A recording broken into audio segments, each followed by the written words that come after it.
हाँ भाई, राम राम सबने। जोश तो बहुत है आज। हाँ तो देखो, हमने केंद्र के या न्यूक्लियस के बारे में बात की थी, और ये केंद्र का अध्ययन क्या कहलाता है? कैरियोलॉजी। केंद्र के खोजकर्ता कौन है? Robert brown. और रॉबर्ट ब्राउन का संबंध है स्कॉटलैंड से। और कब खोज की थी? 1831। और किसमें खोज की? ऑर्किड के मूल या जड़ में। ठीक है। और ऑर्किड जो है वो दुनिया का सबसे छोटा बीज होता है, और दुनिया का सबसे बड़ा बीज है लोडोइसिया। क्या नाम है? लोडोइसिया दुनिया का सबसे बड़ा बीज है, जो नारियल का बीज है। ठीक है। और अगर अपने बात करें कोशिका का मस्तिष्क के सीपीयू या फिर नियंत्रक कक्ष किसको कहा जाता है? केंद्रक को कहा जाता है। देखो, उस समय रॉबर्ट ब्राउन ने नाम क्या दिया था? एरियोला। और बाद में इसको क्या नाम दे दिया? केंद्रक। समझ में आ गया? फिर देखो, फिर हमने पढ़ लिया है कि जो केंद्रक है वो जंतु कोशिका का सबसे बड़ा कोशिकांग है, और जंतु कोशिका में केंद्रक जो होता है वो केंद्र में स्थित यानी बीच में होता है, और पादप कोशिका में परिधि की ओर होता है। ठीक है। फिर बात करते हैं, देखो यूकैरियोटिक जो कोशिका होती है उसमें पूर्ण रूप से विकसित केंद्रक पाया जाता है, और लामा और ऊंट की आरबीसी केंद्रक पाया जाता है। इसका मतलब वो कैसी है? यूकैरियोटिक। और हमारी आरबीसी प्रोकैरियोटिक। ठीक है। प्रोकैरियोटिक के अंदर बात करें तो केंद्रक नहीं पाया जाता है, इसके स्थान पर क्या पाया जाता है? क्रोमेटिन पदार्थ पाया जाता है। फिर हम बात करते हैं, देखो जो केंद्रक की संरचना है इसमें विशेष रूप से मैंने बताया कि इसकी झिल्ली होती है दोहरी झिल्ली, और किससे बनी होती है? लाइपोप्रोटीन से बनी होती है। और इसमें देखो क्रोमेटिन क्या होती है? इसी क्रोमेटिन जालिका के अंदर क्या दिखाई देता है? और गुणसूत्र कब दिखाई देता है? कोशिका विभाजन के समय। ठीक है। और इसी गुणसूत्र के अंदर होता है, और डीएनए के ऊपर होता है जीन होता है। ठीक है। और इस केंद्रक को कंट्रोल करने का काम कौन करती है? अगर हम बात करें केंद्रक द्रव्य के अंदर कौन कौन होते हैं? RNA, ribosome. यहां पर केंद्रक छिद्र भी होता है जिसमें संपर्क होता है केंद्र के द्रव्य का। ठीक है। एकमात्र ऐसा कोशिकांग बताओ जो केंद्रक से जुड़ा रहता है? अंतःपरिद्रव्य जालिका। ठीक है। एक बात ये भी निकल के आती है।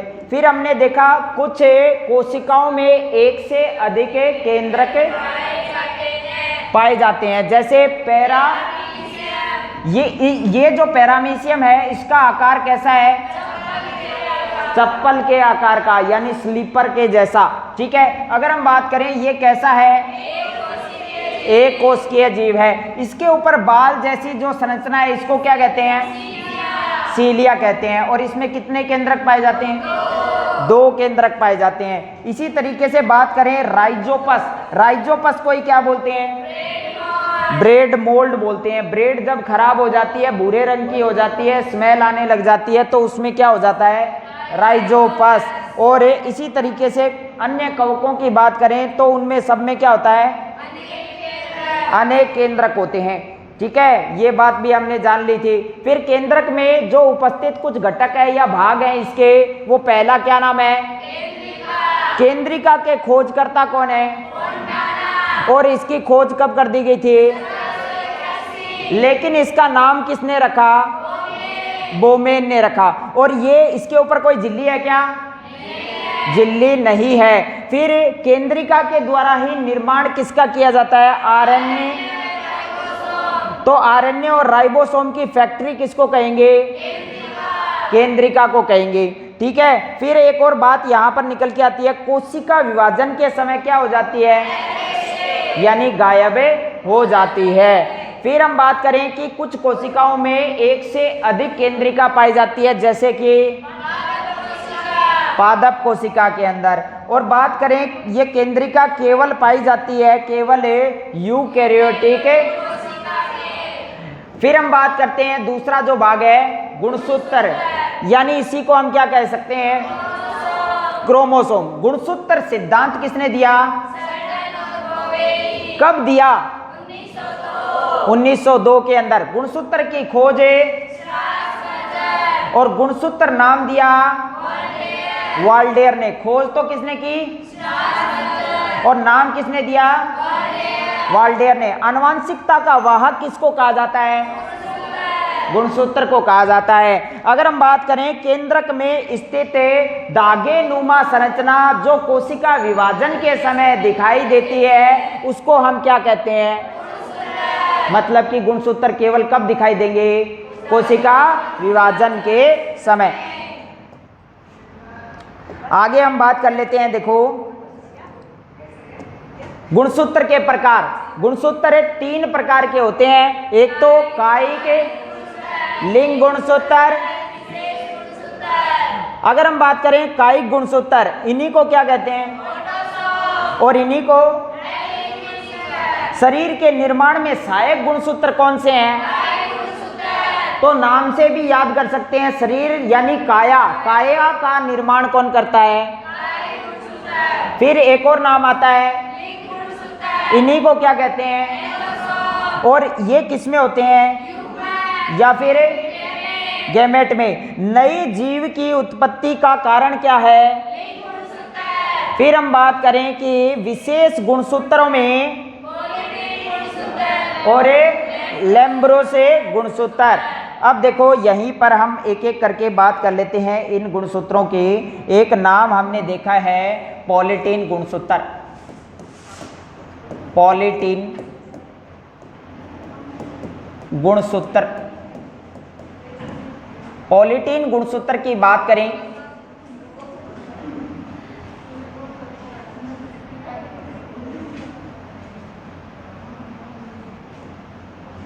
पॉलीटीन गुणसूत्र की बात करें तो पॉलीटीन गुणसूत्र लार में उपस्थित गुणसूत्र भी इनको कहा जाता है। उपस्थित गुणसूत्र, एक बात तो ये निकल के आती है। दूसरी बात ये निकल के आती है कि जैसे मच्छर में ये उपस्थित मिलता है। एक नाम आता है ड्रोसोफिला जो कीट है, या फिर हम बात करेंगे कि कीटों, द्विपंखी कीटों की बात कर लेते हैं। यहां पर द्विपंखी,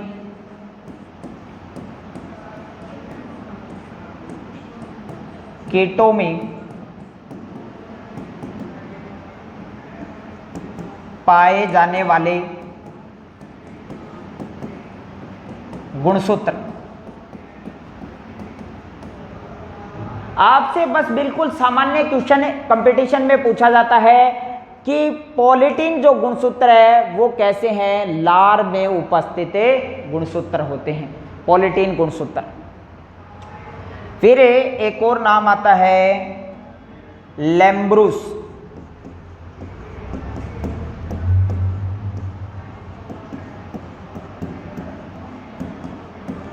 लैम्ब्रूस गुणसूत्र।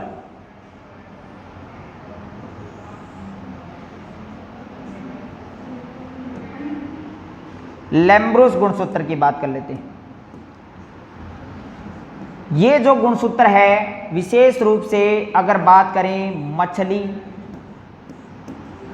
के अंडे में,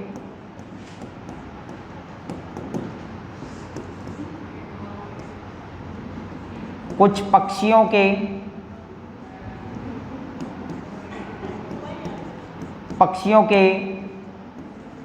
अंडे में,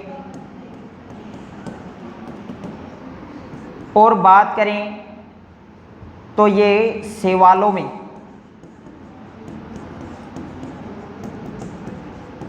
उपस्थित। यानी ये कायिक गुणसूत्र और लिंग गुणसूत्र से बिल्कुल अलग होते हैं, विशेष गुणसूत्र होते हैं।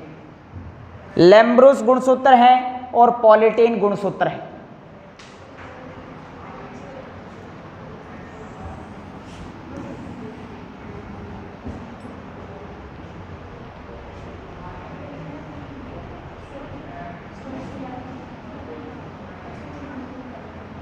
तो पॉलीटीन जो गुणसूत्र है ये लार में उपस्थित गुणसूत्र होते हैं। अगर हम बात करें मच्छर में ये पाए जाते हैं, यानी मच्छर के लार में ये उपस्थित मिलेंगे। ड्रोसोफिला कीट के अंदर ये उपस्थित मिलेंगे।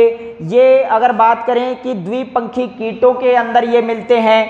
और बात करें लैम्ब्रूस जो गुणसूत्र है ये मछली के अंडे में, पक्षियों के अंडे में और बात करें शैवाल में उपस्थित होते हैं। यानी ये ऐसे गुणसूत्र होते हैं, जरूरी नहीं है ये कोशिका के अंदर उपस्थित हो, अन्य भाग में उपस्थित मिलेंगे, विशेष गुणसूत्र होते हैं।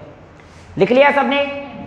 अब देखो गुणसूत्र के बारे में और चर्चा करते हैं। गुणसूत्र का संगठन, गुणसूत्र का संगठन, गुणसूत्र यानी क्रोमोसोम।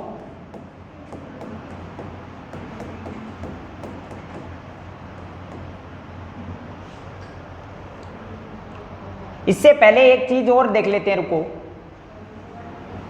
देखो अपने मनुष्य के अंदर, मनुष्य में गुणसूत्र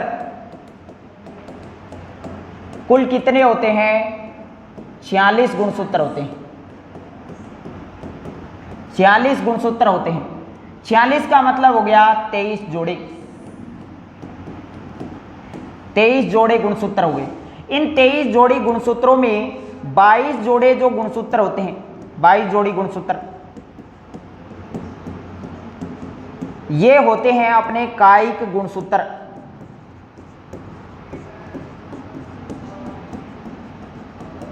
इनकी संख्या कितनी हो गई? 44। 44 गुणसूत्र। जोड़ों का मतलब यही हो गया कायिक गुणसूत्र। शरीर का निर्माण ये 22 जोड़ी गुणसूत्र करेंगे। एक जोड़ी जो गुणसूत्र है, एक जोड़ी गुणसूत्र, इन कायिक गुणसूत्र को हम ऑटोसोम कह सकते हैं, एलिंग गुणसूत्र कह सकते हैं। एक जोड़ी जो है वो पुरुष के अंदर तो XY होता है और महिला के अंदर XX गुणसूत्र। एक जोड़ी का मतलब हो गया 2 गुणसूत्र। ये 2 गुणसूत्र ही क्या होते हैं? ये लिंग गुणसूत्र होते हैं, लिंग गुणसूत्र।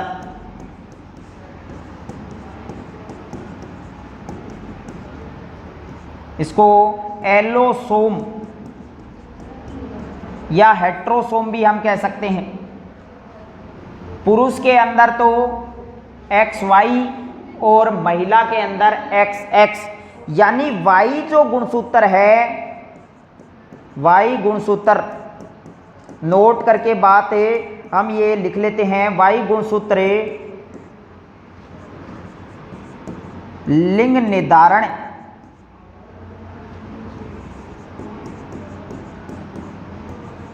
करता है।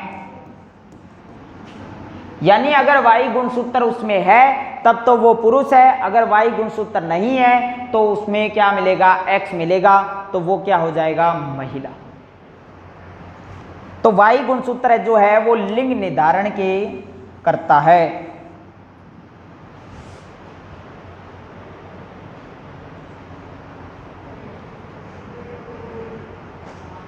विशेष रूप से ये बात निकल के आती है मनुष्य में गुणसूत्र के बारे में।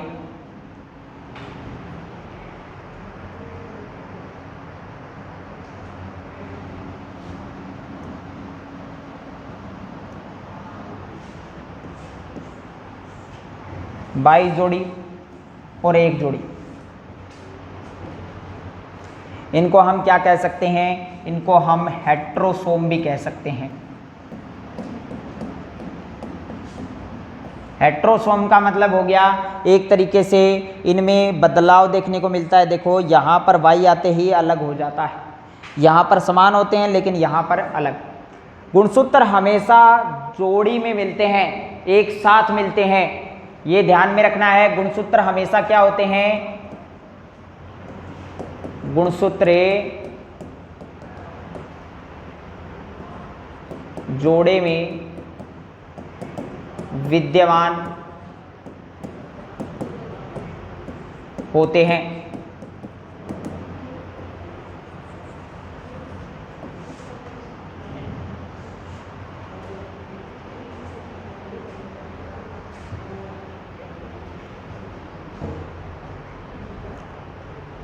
तो बहुत बार एग्जाम में सीधे सीधे क्वेश्चन पूछ लिए जाते हैं, मनुष्य में गुणसूत्रों की संख्या, और वहां पर 46 की जगह 23 जोड़े बोल दिए जाते हैं, 23 जोड़े 22 जोड़े, इस तरीके से। मनुष्य में काई गुणसूत्रों की संख्या, अब ज्यादातर बच्चे क्या करते हैं? गुणसूत्रों की संख्या रट लेते हैं, 46 है, वहां पर 23 जोड़े हैं, वहां पर पूछा है काई गुणसूत्रों की संख्या, तो काई गुणसूत्रों की संख्या कितनी है? 44 है, ठीक है। और पूछ लेगा कि लिंग गुणसूत्रों की संख्या, तो 2 है। समझ में आ गया? ये चीजें हैं यहाँ पर 44 से या 22 जोड़े, ये काई गुणसूत्र बोल देगा या ऑटोसोम बोल देगा, तो ध्यान में रखना है कि शरीर का निर्माण करने वाले ये 22 जोड़े। समझ में आ गया? तो ये बात निकल के आ जाती है। शुक्राणु में गुणसूत्रों के मैंने बताया था कि गैमेट के अंदर, यानी अगर बात करें तो शुक्राणु 2 प्रकार के होते हैं, और बात करें अंडाणु तो एक ही प्रकार का रहता है, ठीक है। 22 प्लस से अगर यहां पर मैं बात कर लेता हूं, देखो लिख लिया क्या ये?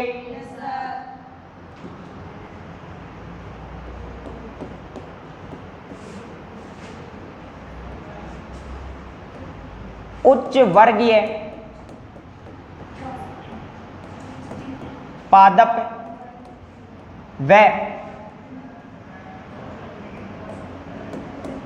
जंतुओं में कायिक गुणसूत्र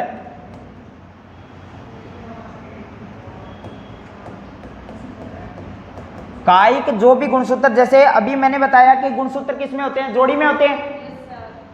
तो देखो यहां पर ये जो सारे कायिक गुणसूत्र हैं, ये पादप में हो या जंतुओं में हो, ये सारे के सारे जोड़ी में होंगे। इसी चीज को हम बोलते हैं द्विगुणित। द्विगुणित, इसको हमें शॉर्ट में 2n लिखते हैं।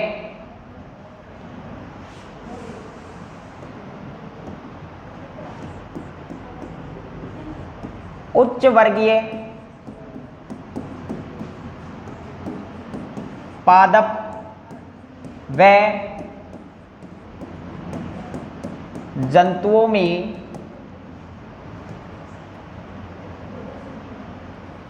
जंतुओं के युग्मकों, यानी युग्मकों या गैमेट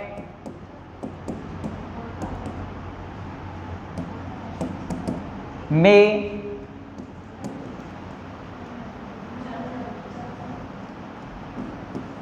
लिंग गुणसूत्र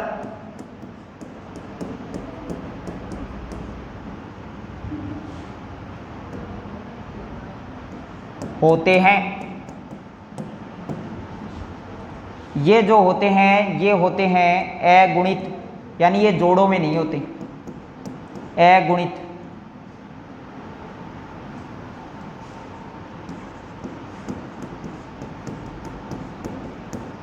अगुणित, अगुणित को हम क्या लिख सकते हैं? n से।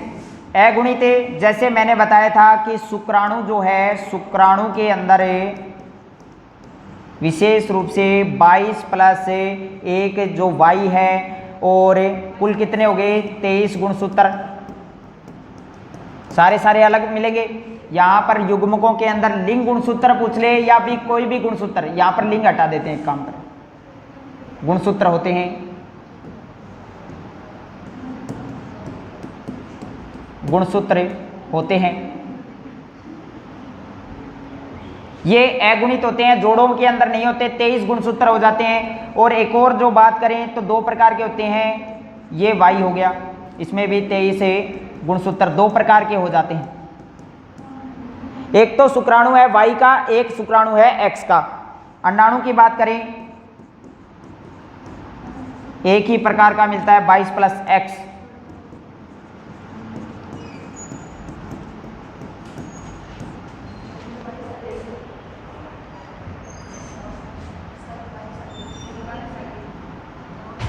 हाँ तो भिजे के क्या बारिश आ गई, पानी आने लग रही है।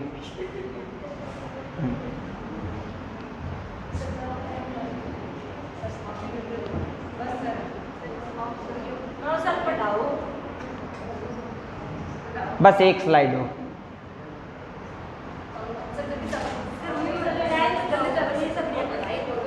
हाँ तो देखो बात समझ में आ गई। उच्च वर्गीय पादप या जंतुओं में कायिक गुणसूत्र क्या होते हैं, लेकिन उच्च वर्गीय पादप और जंतुओं में युग्मकों की अगर पूछे तो वो क्या होते हैं, यानी ये जोड़ों में नहीं मिलते हैं। और शुक्राणु में जैसे मैंने बताया 2 प्रकार के शुक्राणु होते हैं और दोनों में देखो 23 गुणसूत्र होते हैं। कितने होते हैं, 23 गुणसूत्र होते हैं। और अंडाणु में भी कितने होते हैं, 23 गुणसूत्र होते हैं। फिर हम बात कर लेते हैं, देखो एक नाम आता है पादपों के भ्रूणपोष।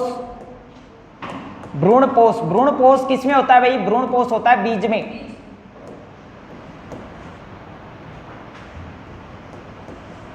बीज में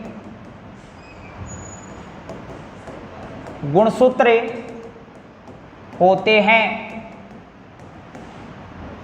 गुणसूत्र जो होते हैं वो होते हैं त्रिगुणित। त्रिगुणित होते हैं।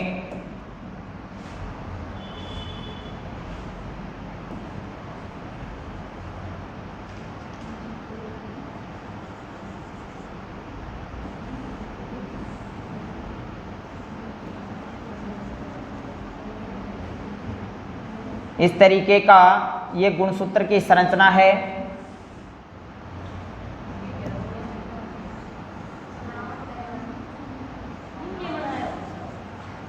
यो गुणसूत्र बनाए बेटा तेरे अंदर ही अजीब है ना।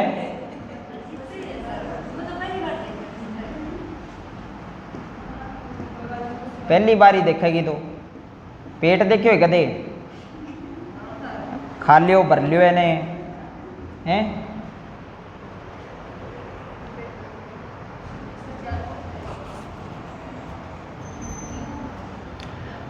तो ये इसको बोलते हैं सेंट्रोमियर। इसको सेंट्रोमियर बोलते हैं, गुणसूत्र बिंदु। गुणसूत्र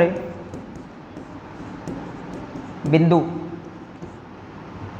ये जो है ये यहां से यहां तक का जो एक साइड का हिस्सा है इसको हम कहते हैं अर्ध गुणसूत्र। अर्ध गुणसूत्र जो इसी सेंट्रोमियर यानी गुणसूत्र बिंदु से जुड़ा हुआ है। दिखाई दे रहा है। कोशिका विभाजन में ये ही सेंट्रोमियर विभाजित होता है और तर्कु तंतु का निर्माण करता है। तो अर्ध गुणसूत्र इसी को हम बोलते हैं साइंस की भाषा में क्रोमेटिड्स। क्रोमेटिड्स इसको कहते हैं। इस भाग को, ऊपर वाले भाग को, इसको क्रोमोनिमेटा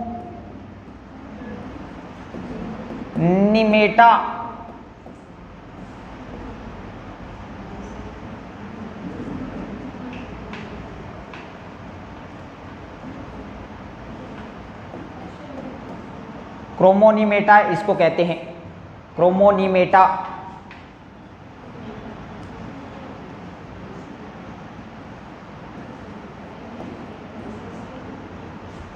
और जहां पर ये जीन उपस्थित होता है, देखो डीएनए के ऊपर जीन उपस्थित होता है, जगह जहां पर है इसको क्रोमोमियर कहते हैं।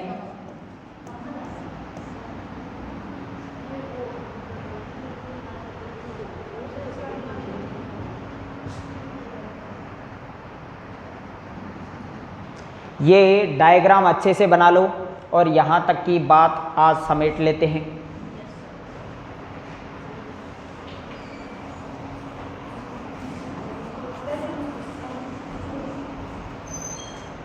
तो देखो गुणसूत्र के बारे में हमने जितना जाना है यहाँ तक की बातें सभी अच्छे से याद करके आओगे, ठीक है। और फिर इससे आगे की जानकारी अगली क्लास में हमें लेंगे।